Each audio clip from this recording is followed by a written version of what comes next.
Ciao a tutti, io sono Floriana e oggi prepariamo insieme una ricetta siciliana amatissima, l'avrete sicuramente riconosciuta, l'arancina alla carne, anzi come la chiamiamo qui a Palermo l'arancina a carne con 2C. È la più tradizionale insieme a quella al burro che abbiamo già preparato insieme, viene realizzata con una forma tonda per distinguerla dalle altre. Insieme a quella al burro si trovano nei bar siciliani tutto l'anno, ma vengono preparate in grandissime quantità soprattutto il 13 dicembre, ovvero il giorno di Santa Lucia in cui per tradizione in Sicilia si mangiano appunto le arancine. Le realizzeremo con due metodi, col metodo più classico, quello delle nostre nonne, ovvero con le mani, oppure utilizzando un apposito stampo per arancine. Quindi dai, iniziamo a prepararle insieme. Iniziamo la preparazione versando all'interno di una pentola dell'olio extravergine d'oliva e facciamo soffriggere il nostro soffritto con mezza carota, mezza cipolla bianca e mezza costa di sedano. Mescoliamo quindi per qualche minuto così da iniziare a far appassire il soffritto e aggiungiamo anche una foglia d'alloro. Aggiungiamo ora la carne di vitello macinata e mescoliamo sempre con il cucchiaio così da iniziare la cottura. Sfumiamo ora con il vino rosso e facciamo evaporare per bene. Aggiustiamo ora con del sale e se lo gradite anche con del pepe nero macinato. Aggiungiamo anche un po' di noce moscata.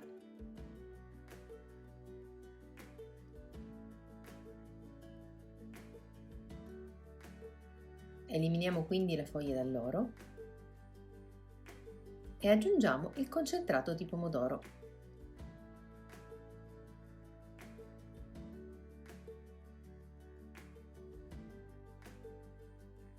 A questo punto possiamo aggiungere anche la passata di pomodoro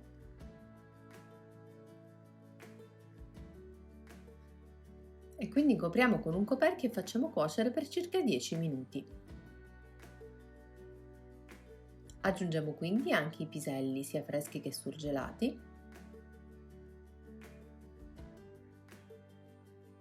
e coprendo con un coperchio facciamo cuocere ancora fino a quando il nostro ragù sarà ben denso, ottenendo questo risultato.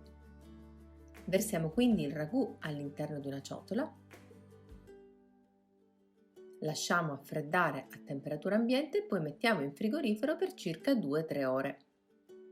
Dedichiamoci ora alla cottura del riso, quindi aggiungiamo all'interno di una pentola l'acqua, il burro,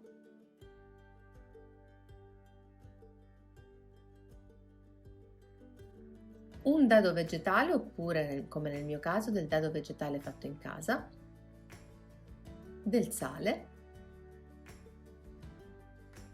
e una bustina di zafferano.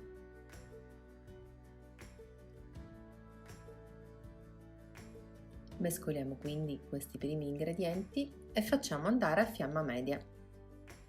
Prendiamo ora il riso, in questo caso del riso Roma o del riso Raib, questo qui bianco più ricco di amido, e lo versiamo all'interno della nostra acqua ormai arrivata ad ebollizione. Mescoliamo e attendiamo che il composto riprenda il bollore. A questo punto mescoliamo una seconda volta e lasciamo cuocere a fiamma media fino a quando tutto il liquido si sarà perfettamente assorbito. Dovremo ottenere questo risultato. Versiamo quindi il riso su una teglia e livelliamo con un cucchiaio.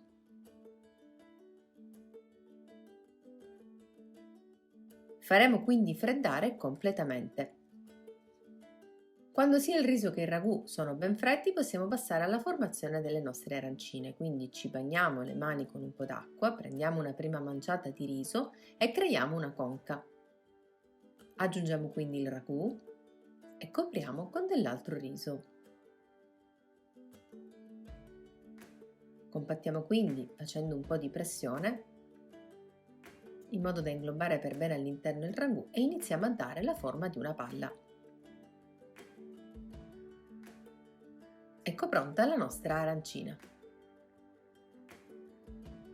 Vediamo ora come preparare la nostra arancina alla carne utilizzando questo stampo apposito per arancine. Dovremo ungerlo con un po' d'olio extravergine d'oliva e riempire con il riso, facendo un po' di pressione.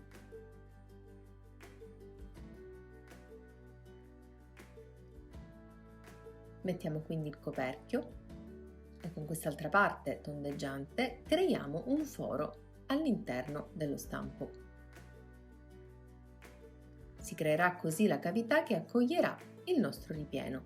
Aggiungiamo quindi il ragù, quasi fino a colmare la cavità precedentemente ottenuta, e chiudiamo con dell'altro riso.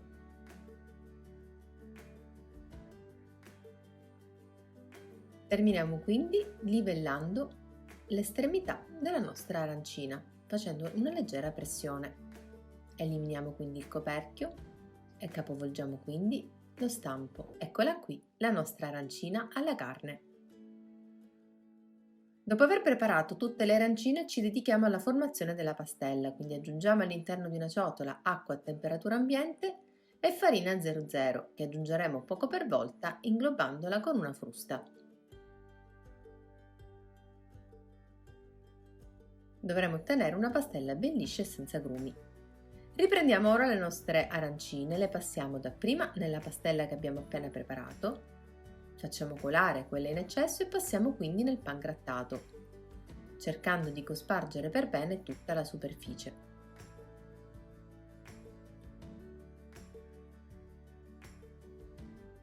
Una volta panate, le arancine potranno essere fritte in abbondante olio di semi ben caldo. Ne aggiungeremo un paio alla volta e le gireremo di tanto in tanto. Una volta ben dorate non ci resta che scolarle e passarle su un foglio di carta assorbente. Ed eccole qui, le nostre arancine alla carne, bellissime da portare a tavola ma soprattutto con un ripieno golosissimo davvero super buono. Da provare! Vi lascio ora il riepilogo di tutti gli ingredienti. Alla prossima!